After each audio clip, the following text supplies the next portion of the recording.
একজন মানুষ যার কলমে আগুন ছিল, যার নাটকে রাজনীতি ছিল, ধর্ম ছিল, ষড়যন্ত্র ছিল, আর ছিল মৃত্যু। তাকে নিয়ে তৈরি হয়েছিল গোয়েন্দা দপ্তরের নথি। তার হত্যাকে ঘিরে তৈরি হয়েছে শতাব্দীর রহস্য। কারো মতে সে গুপ্তচর, কারো মতে সে ছিল শয়তান, আর কেউ কেউ তো বলে শেক্সপিয়ারের ছায়ার নামই ছিল ক্রিস্টোফার মার্লো।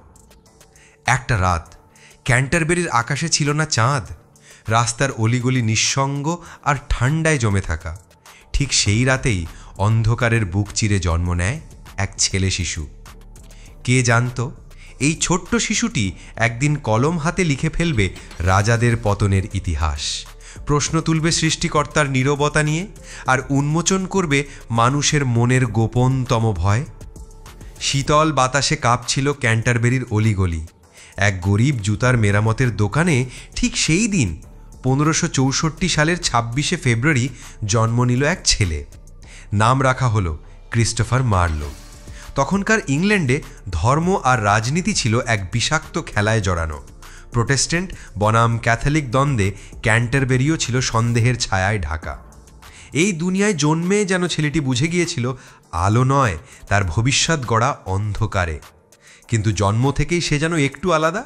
বাকিদের মতো নরম ছিল না তার চোখের চাহনি, এক অদ্ভুত গভীরতা, যেন ছোট শরীরের মধ্যে এক ছায়াময় ভবিষ্যৎ বাস করছে।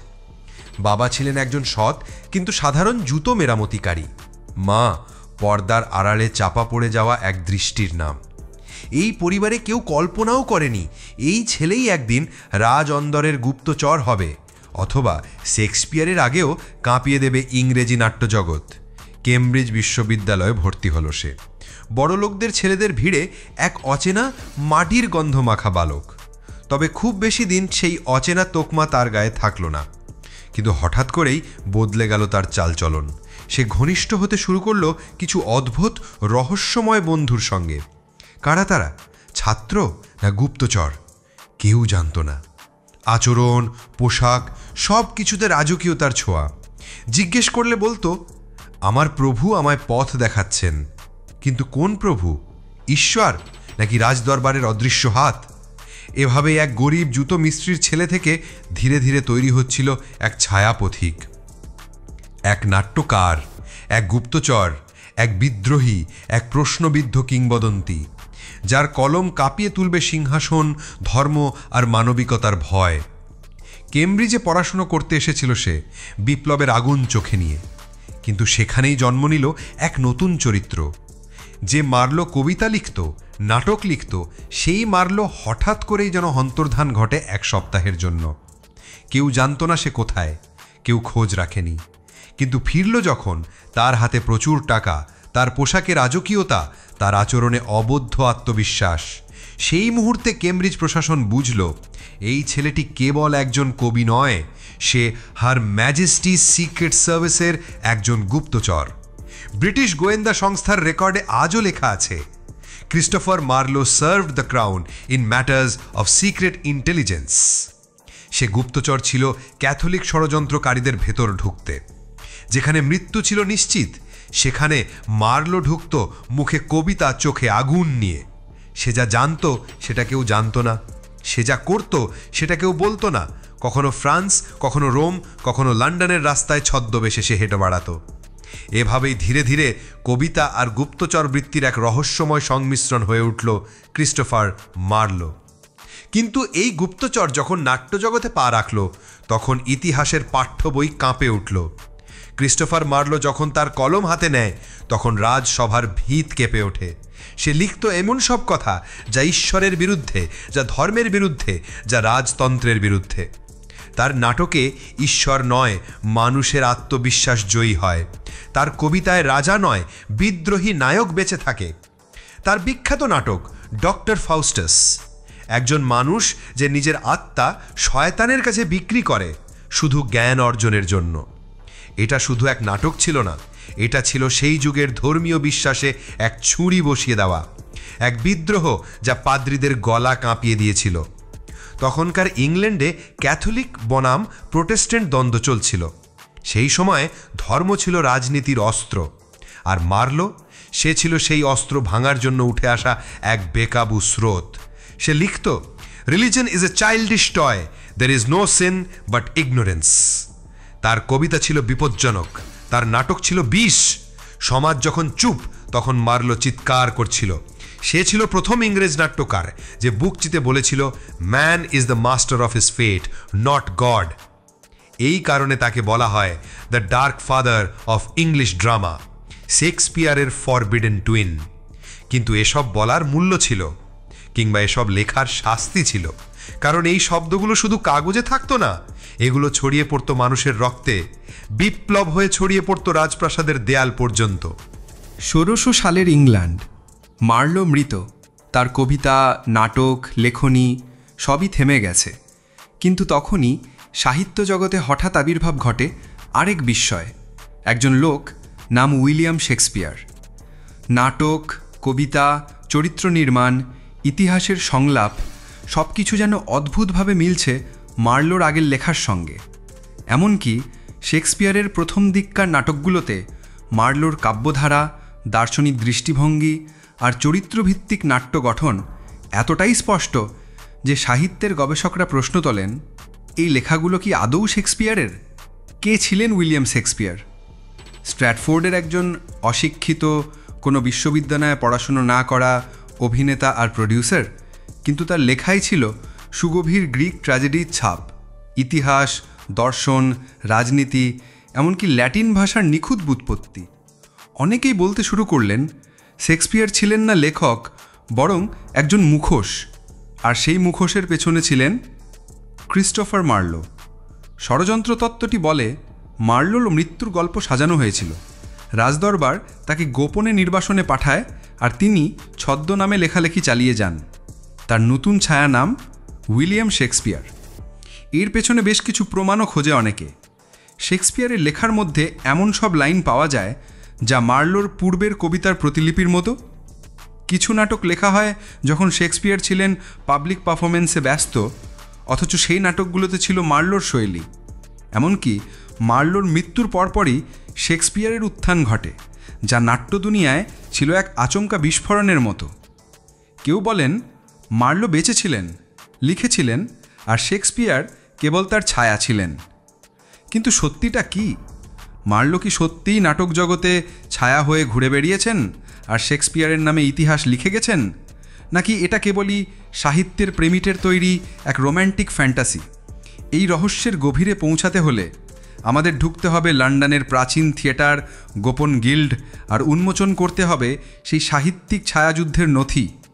ইতিহাসের সবচেয়ে চাঞ্চল্যকর প্রশ্ন, ক্রিস্টোফার মার্লো কি সত্যি মারা গিয়েছিলেন 1593 সালে, নাকি তার মৃত্যুর কাহিনী ছিল একটি সুপরিকল্পিত মিথ্যা নাটক? ইতিহাস ঘেঁটে দেখা যায় মার্লোর মৃত্যু ছিল এক রহস্যময় ঘটনা। 1593 সালের 30শে মে ডিপ্টফোর্ড নামের এক এলাকায় একটি সরাইখানার ঘরে ঘটে তার খুন। ঘটনার বিবরণ বলছে, এক ইঙ্গিতপূর্ণ তর্কের জেরে ইংগ্রাম ফ্রেজার নামের এক ব্যক্তি মার্লোর চোখের নিচে ছুরি চালিয়ে তাকে হত্যা করে। কিন্তু এখানেই শুরু হয় প্রশ্ন। ওই ঘটনার একমাত্র সাক্ষী ছিলেন 3 জন, আর 3 জনই ছিলেন ব্রিটিশ গোপন গোয়েন্দা সংস্থার সঙ্গে জড়িত। এবং সব কিছু ছিল এতটাই নাটকীয় আর অস্পষ্ট যাতে মনে হয় ঘটনাটি সাজানো হতে পারে। ময়নাতদন্ত হয় একদিনেই, যেখানে কোনো নিরপেক্ষ পর্যবেক্ষক ছিলেন না। এমনকি মার্লোর মরদেহ কোথাও সংরক্ষণ করা হয়নি, কোনো ছবি, কোনো কবরে লেখা কিছুই নেই। এই অস্বাভাবিকতা ঘিরে গবেষকরা প্রশ্ন তোলেন, এই খুন কি আসলেই ঘটেছিল? কিছু ষড়যন্ত্র তত্ত্ব বলে এটা ছিল ব্রিটিশ সরকারের গোপন পরিকল্পনা। মার্লো তখন নানা বিতর্কিত লেখার জন্য অভিযুক্ত ছিলেন। বিশ্বাসহীনতা, ধর্মদ্রোহিতা, রাজনৈতিক বিদ্রোহ। তাকে সরিয়ে দেওয়া জরুরি ছিল, কিন্তু হত্যা নয়, বরং নাটকীয়ভাবে মৃত ঘোষণা করে তাকে পাঠানো হয় ইউরোপের গোপন নির্বাসনে। এরপর 1594 সাল থেকে এক নতুন নামের ছায়ায় জন্ম নেয় নতুন সাহিত্য, উইলিয়াম শেক্সপিয়ার। একটি নাম যার পেছনে হয়তো মার্লোর কলম, আত্মা আর অভিমান লুকিয়েছিল। এমনকি শেক্সপিয়ারের লেখাতেও পাওয়া যায় অদ্ভুত সংকেত। যেমন এক নাটকে বলা হয়েছে, he that dies page all deaths, যেন কোনো মৃত মানুষ জীবনের ঋণ শোধ করে যাচ্ছেন ছায়ার আড়ালে। গবেষকরা ল্যাটিন শব্দ, সাহিত্যিক গঠন, নাট্যরচনার সংকেত বিশ্লেষণ করে দেখিয়েছেন শেক্সপিয়ারের বহু লেখাই এমনভাবে গঠিত যা মার্লোর পূর্ববর্তী রচনার ধারাবাহিকতা বলেই মনে হয়। তাহলে কি আমরা বিশ্বাস করব যে ক্রিস্টোফার মার্লো কখনো মরেননি? তিনি শুধু নিজের নাম পাল্টে নতুন এক ছদ্মনামে ইতিহাস লিখেছেন? নাকি এই সবই সাহিত্যের প্রেমিকদের এক দুঃখ ভরা কল্পনা, যেখানে প্রিয় লেখকের অসমাপ্ত জীবনের জন্য তারা খুঁজে নেন এক বিকল্প পরিণতি? ইতিহাসে এমন কিছু প্রশ্ন থাকে যেগুলোর উত্তর খুঁজতে গিয়ে ইতিহাসই বদলে যায়, আর এই প্রশ্ন সেই রকমই এক বিস্ফোরণ। উইলিয়াম শেক্সপিয়ার কি আসলে ক্রিস্টোফার মার্লো ছিলেন? হ্যাঁ, প্রশ্নটা শুনলেই অবিশ্বাস্য মনে হয়, কিন্তু নাটকীয়তা, কাকতালীয়তা আর সাহিত্যের গভীর অদ্ভুত মিল এই সন্দেহকে আরও শক্তিশালী করে তোলে। শেক্সপিয়ারের সাহিত্যিক আবির্ভাব ঘটে 1594 সালের পরপরই, ঠিক যেদিন মার্লোর মৃত্যু ঘোষণা করা হয়, এবং তখনকার শেক্সপিয়ার ছিলেন এক অজ্ঞাত, অশিক্ষিত থিয়েটার কর্মী যার জীবন কাহিনীতে প্রায় শূন্যতা। গবেষকরা খুঁজে পেয়েছেন মার্লো এবং শেক্সপিয়ারের লেখায় শব্দ ব্যবহারের মিল, বাক্য গঠনের ধরন, নাট্যরচনার কাঠামো, দার্শনিক দৃষ্টিভঙ্গি, এমনকি কিছু সংলাপ পর্যন্ত হুবহু অনুরূপ। উদাহরণস্বরূপ, মার্লোর একটি লাইনে তিনি লেখেন, was this the face that launched 1000 ships, আর শেক্সপিয়ারের এক নাটকে তিনি বলেন, the bard she sat in like a burnished throne. এইসব সৌন্দর্যের বর্ণনা, ঐতিহাসিক নায়িকাদের ভাস্কর্য মতো চিত্রায়ন, দুজনের ভাবনার গভীরতা যেন অভিন্ন। 1950 সালে ক্লিফার্ড লেইট নামের এক সাহিত্য গবেষক বলেন, the works of Shakespeare are too mature, too wide in scope, too deep in philosophy to be written by a man of Shakespeare's known background.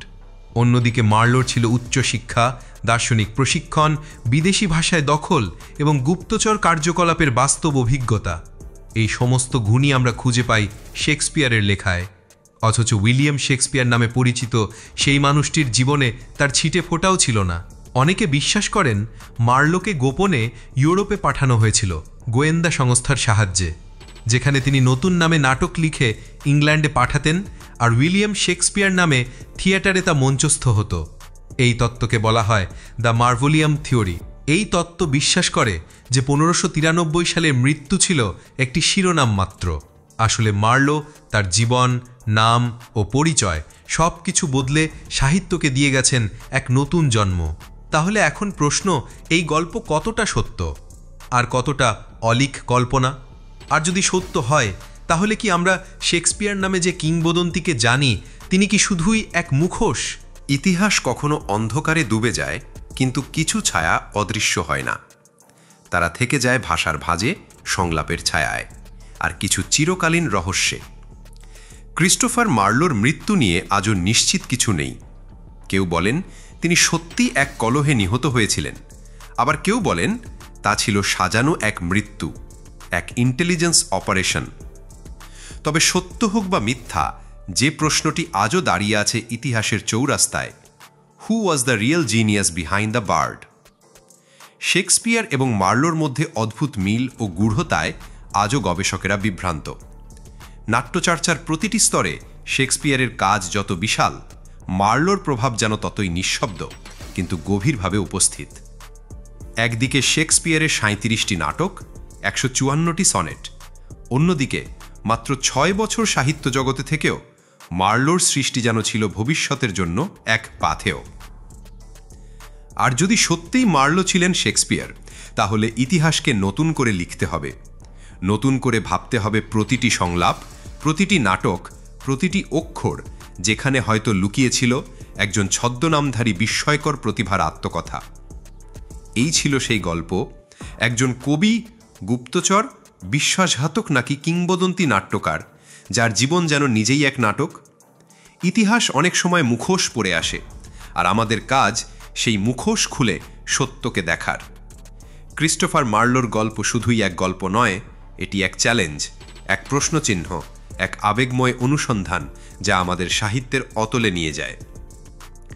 আপনি যদি শেক্সপিয়ারের নাটকে নতুন করে চোখ রাখেন তাহলে হয়তো পাবে সেই ছায়াকে, যিনি একদিন নাম পাল্টে পুরো পৃথিবীকেই মঞ্চ বানিয়ে ফেলেছিলেন।